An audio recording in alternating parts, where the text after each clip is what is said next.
Am I still a bit micro? Good evening, everybody. Welcome to Chinwag. We've been doing these for about 6 months now, and what I like about coming up to Leeds and doing this, I live down in Barnsley, as you can tell from my accent, is that I get to meet and talk to people I've never met before. But also, sometimes, like this evening, I get to enjoy the pleasure of meeting two old friends.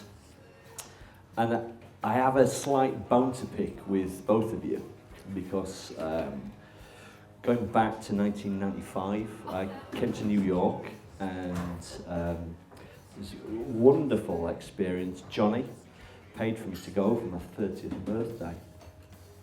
I'm 48 now, so you don't have to do the math. And I actually appeared as a guest performer on the album, and I never got a credit for it.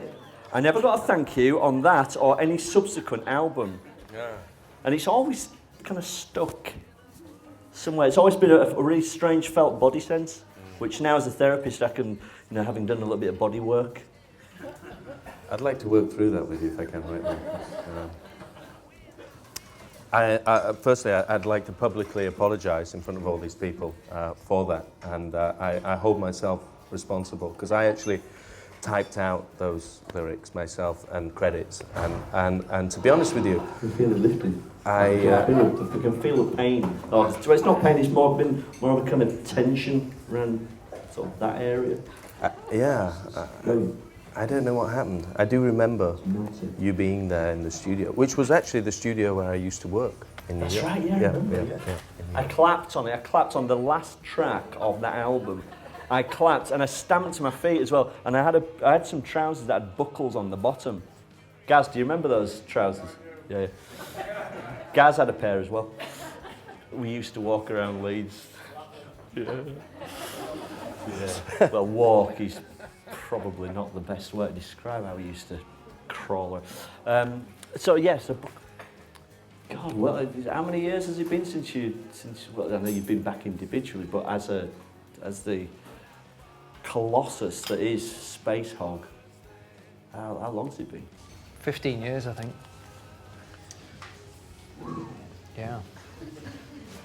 That's a really long time. It is. What happened? You want the long or the short answer? I've just turned the volume down, so I've got got my phone here with the time on it. Time do you close? Is it 11 o'clock? So that gives us about 3 hours, I reckon. And then, of course, the shutters will come down. And that'll be it. Yeah. We made a second record and we toured that. And people here seem to like it in the UK. And then we made a third record and we didn't get asked back. So I don't really know what happened between 98 and now.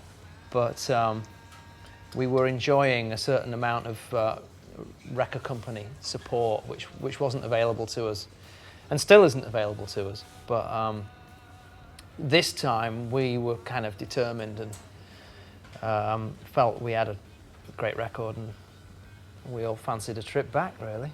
So here we are. Sorry we're late. And I was saying to you, Roy, earlier on, I could blow smoke into somewhere, but I went on pledge.com. I could have asked Johnny for a copy, and I'd have felt a bit of a cheapskate doing that, because we're living in a really different time now, and certainly as a group of musicians working together to create something. I think what you did was great, and I got the album and I've listened to it consistently, and of course putting this into context, I know you guys, and Johnny's my mate, you're my mate, and I wanted it to be really good, and I listened to it one time and it was all right. Stay with me, it's good. And because you're my mate, so I listened to it a bit more, and what I found about it is it's like it's Spacehog grown up. Where you know? So you know, what has been the transition from this break up in the early noughts to this, and you know, how has that sound evolved? Well, I think, you know, I'm 41 years old now, you know, and when I moved to New York, I was 21 when you were doing that stomping business, and you know, the life has happened to us all in that time, and as a result, I think there is a maturity to us that you know, can't help but come through the music, really. It's certainly been a, you know, making this record, during the process of making this record, it's been a kind of a personally challenging time for me. And I think, you know, that's reflected in the music. So I'm glad that you think it's a kind of Spacehog grown up, because we are, really. We really are. We're like, you know, both Johnny and I have children of our own, and you know, the perspective inevitably looks different from here than it did, you know, having arrived in 1994 in New York. Because that first album, as I understand it, it came almost, you know, the songs had been around for a few years. You'd been writing, and so you know, so it was, and it was a really instant record. And then you made two other albums, one of which, you know, as you say, Johnny, you know, wasn't supported by a record company that well. My impression of Spacehog from the third album was that you were. It sounded to me a little bit like you were running on empty. It sounded like you were pulling influences from all over. This sounds like you're not doing that. This sounds like a real grown-up statement. The last thing didn't. It was very difficult to get done. There was a point where I really felt like I've got a choice. I can either make this record begrudgingly or walk away from the whole thing. And I thought that it would be a little bit kind of remiss to kind of walk away from everybody, including myself. But as a result, for me, it was always a compromise, and I think that comes out there on that record. It's not my favourite one as a result, whereas this one was really, you know, I had to make this record. It was something, I mean, whether or not it's well received or you know, successful in any form, I had to do it, you know, and I think that's true, Johnny and Rich particularly, to you know, to get it out really, rather than you know, repress it. Because it is a real labour of love, this. I mean, you know, you've not got a record company backing, and so you've had to pay for everything yourself. Yeah. Yeah. So it is a, you know, proper labour of love. What is it that drives you to, you know, to spend that amount of time and that amount of passion doing, you know, making a creative statement? You just said that you needed to do it.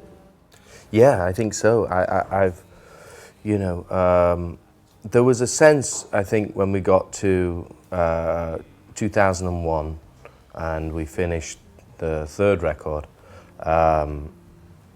you know, September 11th happened. We were all there in New York, and the things had been blown apart in many ways, not just physically, but you know, spiritually, really. And as a result, we you know, we needed to take a break.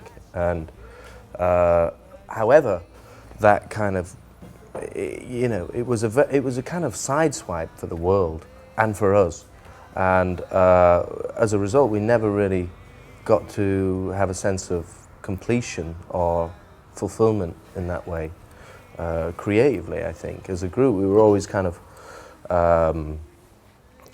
you know, we'd underachieved for sure.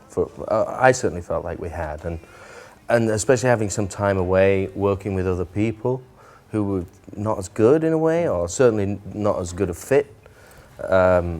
It seemed an injustice to myself not to give it everything I could, you know, and as a result of you know, having to support ourselves, it's brought about a very different process in actually doing it, you know, in actually making a record, and you know, that affects the music and the work itself. So, you know, it's I'm very proud of it. It's you know, it's great to be sitting here with you and all you guys, and be able to talk about something that exists, you know, and that for me was always what I loved about getting the opportunity in the first place to make a record and release a record. You know, when we did like Resident Alien, that was always the kind of, you know, we get to leave a little document of time forever, and